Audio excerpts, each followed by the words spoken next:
জমিনে, এই বাংলার জমিনে 5 আগস্টের পরে এই ছাত্র আন্দোলন যে নজির দেখিয়ে দিয়েছেন পৃথিবীর পাতায়, এই নজিরটা থেকে যাবে, ঠিক না বেঠিক? কথা বলেন।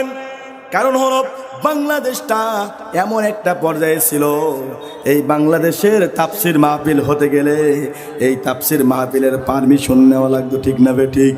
কিন্তু এখনো যদি কেউ পারমিশনের কথা বলেন তাহলে বুঝে নেব পারমিশনের কথা বলা মানে ওই জালিমদের সঙ্গে তোমাদের বন্ধুত্ব তৈরি হয়ে গেছে, ঠিক না বেঠিক? এখন আমাদের বক্তাদের যদি কেউ দাওয়াত করে, কিছু কিছু মানুষ বলছে যে জামাইতে বক্তা, কথা বলছেন জামাতে বক্তা নেওয়া যাবে না, তার মানে এরা আসছেন নির্বাচন করে চলে যাচ্ছে, আমাদের নির্বাচন করা লাগবে না। কোরআন যার ভিতরে আছে, কোরআন যে বোঝে সে বাংলাদেশ জামাত ইসলাম বলে কথা নাই, বিএনপি বলে কথা নাই, আওয়ামী লীগ বলে কোনো কথা নাই, জাসদ বাসদ চরমনা হাটাদারি চরমনা এদের বলে কোনো কথা নাই। কোরআন যেই পথে মানুষকে ডাকবে এরা সেই পথে মানুষকে দাওয়াত দেবে, ঠিক কিনা বলেন? আর কোরআন যেই পথে ডাকবে মানুষ সেই পথের মানুষদেরকে ভোট দেবে, ঠিক না বেঠিক? তাহলে পারে আল্লাহ রাব্বুল আলামিন আমাদেরকে কি বলতেছেন একটু খেয়াল করে বুঝতে হবে। আল্লাহ রাব্বুল আলামিন বলছেন, ও জাতির মানুষ, আমি আল্লাহ তোমাদেরকে এই দুনিয়ার বুকে সৃষ্টি করেছি, ওমা খলাকতুল জিন্না ওয়াল ইনসা ইল্লা লিয়াবুদুন। কার কথা? আল্লাহর কথা। আল্লাহ বললেন, ওমা খলাকতুল জিন্না ওয়াল ইনসা, আমি মানুষ এবং জিনদেরকে সৃষ্টি করেছি ইল্লা লিয়াবুদুন, আমার ইবাদত করার জন্য। কার কথা বলেন? কার? এই দুনিয়ার বুকে কোনো মানুষের দাবিদারি চলবে নাকি? কথা বলেন, চলবে? যদি কোনো মানুষের দাবিদারি দুনিয়ার বুকে করে, কোন নেতার দাবিদারি করে, এই বাংলার জমিনে নেতার দাবিদারি, মানুষের দাবিদারি করার পরে নামাজ পড়তে যাবে যখন, আল্লাহ রাব্বুল আলামিন মুনাফিক বলে ঘোষণা দেবেন তখন, ঠিক না বেটি? কারণ আল্লাহ বলছেন যে কথা আমরা মানছি সেই কথা, ঠিক না বেটি? আল্লাহ বলছে, আতিউল্লাহ ওয়া আতিউর রাসূল ওয়া উলিল আমরি মিনকুম, তোমরা দুনিয়ার বুকে নেতার পেছনে চলবা দেখে দেখে, ওয়া উলিল আমরি মিনকুম, নেতার পেছনে চলবা দেখে দেখে। এখন অনেক নেতা আছে বিল দখল করতে যায়, বিল দখল করার জন্য অর্ডার করে, আসে না নাই? কথা বললে আসে না নাই? কিন্তু এই দলের কোন নেতা বলেছে অমকের বিল দখল কর, অমকের জমি দখল কর, অমকের ঘর ভেঙে দে, ঘর ভেঙে ঘর থেকে বাহির করে দে? এই দলের ভিতরে দেখা যায় নাই। কথা বলেন, দেখা গিয়েছে নাকি? তার মানে বোঝা গেল এই দল কোনো মানুষের ঘর ভাঙা পছন্দ করে না, কোনো মানুষের ঘর থেকে বের করে দেওয়া পছন্দ করে না। কোনো মানুষকে যেমন 16টা বছর আমাদেরকে ওই পাট ভুইতে গম খেতে, ভুট্টা খেতে, এই কুয়াশার ভিতরে শুই থাকতে হয়েছে। কথা বলেন, ভুল বললাম না সঠিক বললাম? সেই স্বৈরাচারী এরা করে না। কথা বলেন, এরা স্বৈরাচারী পছন্দ করে না। কেন? স্বৈরাচার যারা হয় জনগণের উপর জুলুম করে তারা, ঠিক না বেঠিক? আর স্বৈরাচারীর মূল অর্থ হলো ওই সরকারের ওই মানুষের পেছনে, ওর অধীনে যত মানুষ চাকরি করে ওই চাকরির অধীনরা মানুষদেরকে তার চাকরির জন্য তার কথা শুনতে বাধ্য করে, এর নাম হচ্ছে স্বৈরাচার, ঠিক না বেঠিক? বলেন তো, এই 16টা বছর কি বাধ্য করে নাই? কথা বলেন, করে নাই? করেছে। যে এজন্য আসেন, আমি যে কুরআনুল কারীমে যে আয়াতটা তেলাওয়াত করেছি, আজকে কোন দল করবেন আর কোন দল অবিচল থাকে আল্লাহর উপর একটু দেখবেন। আমি দলের নাম করবো, কিন্তু আয়াত যদি কোনো মানুষের উন্মুক্ত করে দেয় তাহলে কি আমরা কি সেই ডেকে যাব না? যদি না যান তাহলে পারে আমার মতন নয়, বড় বড় ওই যে আজহারি আজকে পেকুয়া এসছে, কত লক্ষ লক্ষ মানুষ, হাজার হাজার মিডিয়া, সেখানে তাকে নিয়ে যদি জানাজা করা হয় তারপরেও আল্লাহ মুনাফিকদের জন্য জান্নাত দেবে। আল্লাহ রাব্বুল আলামিন মুনাফিক নেতা আব্দুল্লাহ বিন উবাইয়ের জন্য কুরআনুল কারীম সূরা তাওবার ভিতরে আয়াত নাযিল করে বলতেছেন, ইস্তাগফির লাহুম আও লা তাস্তাগফির লাহুম ইন তাস্তাগফির লাহুম 70 মাররাত। আল্লাহু আকবার। আল্লাহ রাব্বুল আলামিন বলছেন, ওগো নবীজি, তুমি যার জন্য তোমার গায়ের পাঞ্জাবি খুলে দিয়া কাপড়ের কাপড় বানায় দিলাম, তুমি যার জন্য তোমার চোখের লালিটা, তোমার চোখের পানিটা তার গায়ে লাগিয়ে দাও। তুমি জানো যার জন্য দাঁড়িয়ে, যার জন্য তুমি ইমামতির দায়িত্ব পালন করতেছো, নবী গো ওই মানুষটা ছিল বড্ড কাফের, বড্ড মুনাফিক। এই মুনাফিকের জন্য নবী গো তুমি যত দোয়া করবা না কেন, আমি আল্লাহ রাব্বুল আলামিন, তুমি নবীর দোয়া আমি আল্লাহ কবুল করব না।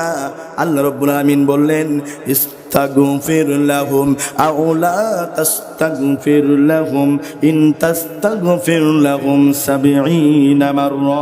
আল্লাহু আকবার। আল্লাহ রাব্বুল আলামিন যখন এই আয়াত নাযিল করলেন, রাসূল বললেন রব্বুল আলামিন তুমি যদি মুনাফিকের জন্য আমার জানাজা কবুল না করো তাহলে 70 মাররা আমি শত শতবার তার জন্য দোয়া করব। আল্লাহ বললেন কখনোই তোমার দোয়া তার জন্য আজকে কবুল হবে না। সুবহানাল্লাহ।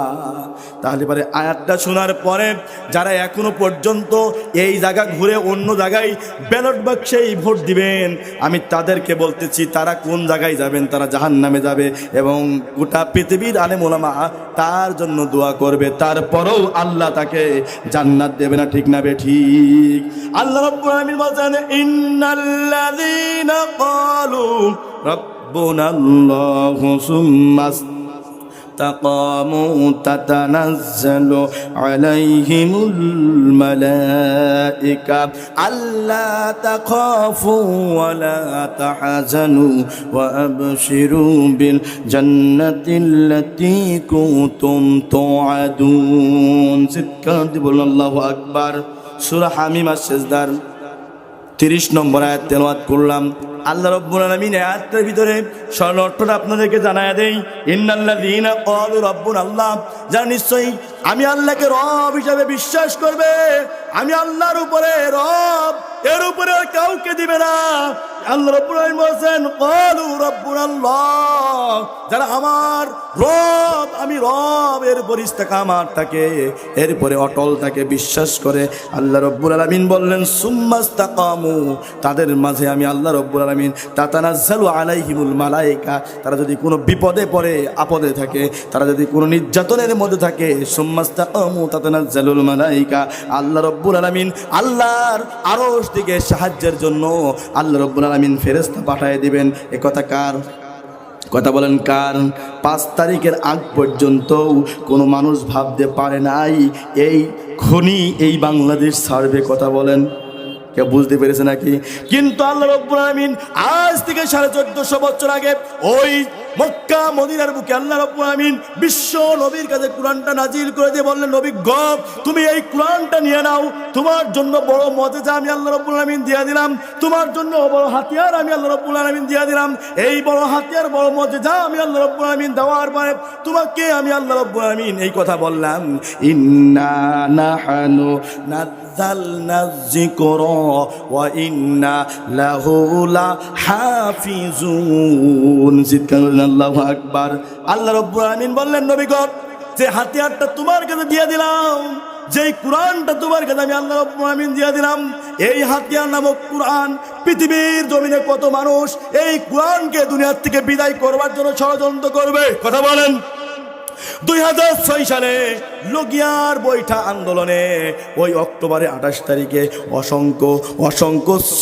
অসংখ্য ছাত্রদেরকে দুনিয়ার থেকে বিদায় করেছে। দেখেছেন কি দেখে নাই? বাংলাদেশ জামাত ইসলাম তার নাম রেখেছেন রক্ত ঝরার দিন। কথা বলেন। সেই দিনে কত আলেম, কত নিষ্পাপ মানুষদেরকে মারা হয়েছিল লগিয়ার বৈঠার মাধ্যমে। এই কথা কিন্তু জাতির মানুষ ভুলে যায় নাই। কথা বলেন। এই লগিয়ার বৈঠা দিয়া এই মানুষদেরকে দুনিয়ার থেকে বিদায় করে দিতে চেয়েছিল যখন, তারা ভেবেছিল বাংলার জমিনে কোরআন আর থাকবে না, এটাই তো চিন্তাধারা ছিল। ঠিক কিনা বলেন? এরপরে বলতেছেন 2009 সালের পরে যখন তারা ক্ষমতায় চলে আসলো, এরপরে আল্লামা সাঈদীকে গ্রেপ্তার করলো, নিজামীকে গ্রেপ্তার করলো, কামারুজ্জামানকে গ্রেপ্তার করলো, আলী হাসান মুজাহিদকে গ্রেপ্তার করলো। এইভাবে করে শীর্ষ বড় বড় নেতাদেরকে গ্রেপ্তার করে জেলখানার মধ্যে ঢুকাইয়া দিল। ঢুকাইয়া দিয়া এবার ভাবলো এই বাংলাদেশ থেকে কোরআনের কথা বলা মানুষ পাওয়া যাবে না, কোরআনটা দুনিয়ার থেকে শেষ হয়ে যাবে। কথা বলেন। এবার যখন তাদেরকে আটকায় রাখলো, তখনও কোরআনের কথা বন্ধ হচ্ছে না, কোরআন বাংলাদেশ থেকে সরে যাচ্ছে না। তখন কি করতে লাগলো, এইবার এই মানুষগুলিকে একটা একটা করে ফাঁসি দেওয়া শুরু করলো। আর ওই যে শাহবাগের মঞ্চ থেকে লাখি নামক ওই কুলাঙ্গার ওই মেয়েটা বললো ফাঁসি চাই, ফাঁসি চাই, যারা রাজাকারের ফাঁসি চাই, ফাঁসি চাই, ফাঁসি চাই, কাদের মোল্লা কসাইয়ের ফাঁসি চাই। কথা বলেন, কথা বলেন, এই কথা বলেছিল কি বলে নাই? আরে কাদের কসাই ছিল নাকি? কথা বলেন, কাদের কি কসাই ছিল? তাকে ফাঁসির কথা বলা হলো। এক এক করে বললেন সাইদির ফাঁসি চাই, নিজামির ফাঁসি চাই, গোলাম আজমের ফাঁসি চাই।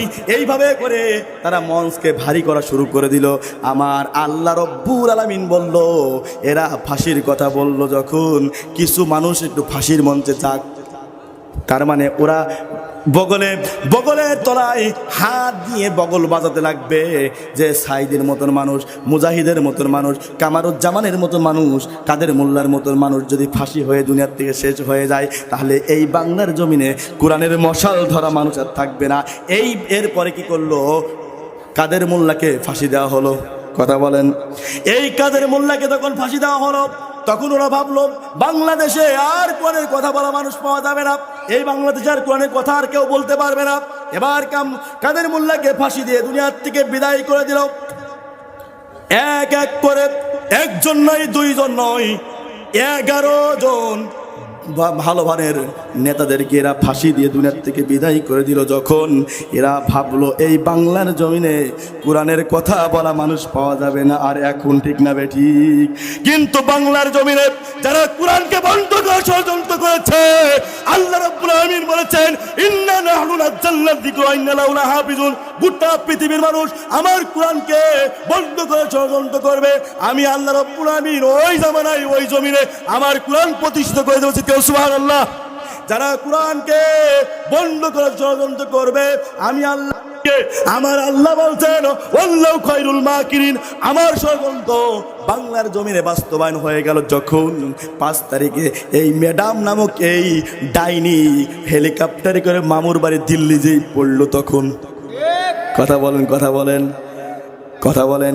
তাহলে পরে আল্লাহ রাব্বুল আলামিন আমাদের কি বুঝাচ্ছেন একটু ভালো করে বুঝতে হবে। আল্লাহ রাব্বুল আলামিন বলেছেন ইন্নাল্লাযীনা ক্বালু রাব্বুনাল্লাহু সুম্মা ইসতাকামু তাতানাজ্জালু আলাইহিমুল মালায়েকা। যারা আমি আল্লাহকে রব হিসেবে গ্রহণ করবে এবং তার উপরে ইস্তেকামাত থাকবে যে আল্লাহ রব, আল্লাহ সব পারে, আল্লাহ পূর্ব দিক থেকে আল্লাহ সূর্য উঠাতে পারে, পশ্চিম দিকে ডুবাইতে পারে। কথা বলেন, সে আল্লাহ আছে না নাই? এরা বললেন এই আল্লাহর প্রতি ইস্তেকামাত থাকতে হবে যে আমাদের উপরে নির্যাতন নিপীড়নের স্টিম রুলার চালানো হবে যখন বাংলার জমিন থেকে কোনো মুজাহিদ পালিয়ে যাবে না তখন, ঠিক কিনা বলেন? কিন্তু কোনো মানুষ পালিয়ে গিয়েছে, কোনো জামাত ইসলামের মানুষ, বিএনপির মানুষ পালিয়ে অন্য দেশে চলে গিয়েছে, এই দৃশ্য আছে নাকি? কথা বলেন, আছে নাকি? কিন্তু তারা এখন আর পালানোর রাস্তা পাচ্ছে না। কথা বলেন, কথা বলেন। তাহলে বলেন আল্লাহ রাব্বুল আলামিন কিভাবে দেখেন? আল্লাহ বলতেন ওরা চেয়েছিল ইউরিদুনা লিয়ুতফিউ নূরাল্লাহি বিআফওয়াহিহিম ওয়াল্লাহু মুতিম্মু নূরিহি ওয়ালাউ কারিহাল কাফিরুন। আল্লাহ রাব্বুল আলামিন বলছেন ওদের মধ্যে কিছু মানুষ মাইকের সামনে এসে এবং মঞ্চে দাঁড়িয়ে এমনও কথা বলে যেটা আমি আল্লাহ সহ্য করতে পারি নাই, এই জন্য মাঝে মাঝে আমি মঞ্চ ভেঙে ফেলে দিতাম। কথা বলেন, কথা বলেন। আল্লাহকে মঞ্চ ভেঙে ফেলে নাই। আল্লাহ বলছে আমার নিয়ে এমন এমন কথা বলতে আমি সহ্য করতে পারতাম না, এদের মঞ্চ বন্ধ ভেঙে দিতাম। তারপরও জাতির মানুষ যারা সুজার দিকে যাচ্ছে না, আল্লাহ রাব্বুল আলামিন তখন এই মানুষদেরকে বলতেছেন শোনো, ওই মঞ্চে বড় বড় চুপাদারি যে কথা বলবে পাশে সব পুলিশ প্রশাসনরা পাহারা করবে, আছে না নাই? আগে মাহফিল করতে বসলে কি রহমানের কাতিবিন দুই পাশে থাকতে বলতো হুজুর রাজনীতির কথা হবে না। কথা বলেন। আমার নিজের কয়েকটা মাহফিলে বিগত সময় বাধা হয়েছে, ইউটিউবে বেশ কিছু মাহফিল আছে আমার, আমি মাহফিল করছি বলছে হুজুর এই আলোচনা চলবে না, এই আলোচনা চলবে না। তার ডকুমেন্ট জীবননগরে একেবারে স্ট্যান্ডে মাহফিল, ওখানে দ্বিতীয় বক্তা গত বছরে আমি, ওখানে প্রধান অতিথি ছিলেন হচ্ছে ওই যে মেয়র সিরাজ হোটেলের কি ওর নাম, রফিকুল ইসলাম। উনি পাশে বসে আছেন, উনি ডাইরেক্ট আমাকে বসে আওয়াজ করা যাবে না। আমরা তো ওদের ভয় করি না, কথা বলে তো ভয় করি। সেই মঞ্চে তারপর থেকে গরম ভাবে কথা বলেছি, আর বলেছি আগামী দিন মাহফিলের পাশে বক্তার সামনে থেকে মাইক্রোফোন কিনে নেওয়া আর বক্তার কাছে সাজেশন দেওয়ার দূষণ কোন নাস্তিক ব্লগাররা পাবে না, ঠিক না বেটি? পাবে নাকি? যারা সূরা ফাতিহাও বলতে পারে না, বলে বিসমিল্লাহির রহমানির রহিম, আসসালামু আলাইকুম, কথা বলেন। এই নেতাদের সালামের রকম না, আসসালামু আলাইকুম। তারা আমাদের পাশে বসে বসে বলবে যে এ কথা চলবে না, এই ছাতা মাতার কথা শোনার সময় ছিল না, ঠিক না বেঠি? এরপরেও কোনো আলেম ওলামা কোনো জাতির কাছে মাথা নত করেছে দেখা গিয়েছে নাকি? আরে এদেরকে প্রাণ ভিক্ষা চাওয়ার কথা বলেছে, বলে যে তোমরা প্রাণ ভিক্ষা দেওয়ার কে? তোমাদের এত বড় স্পর্ধা কে দিয়েছে? আমরা কোন জালেমের কাছে প্রাণ ভিক্ষা চাই না, ঠিক না বেঠি? প্রাণ ভিক্ষা দেওয়ার মালিক কে? কথা বলেন কে?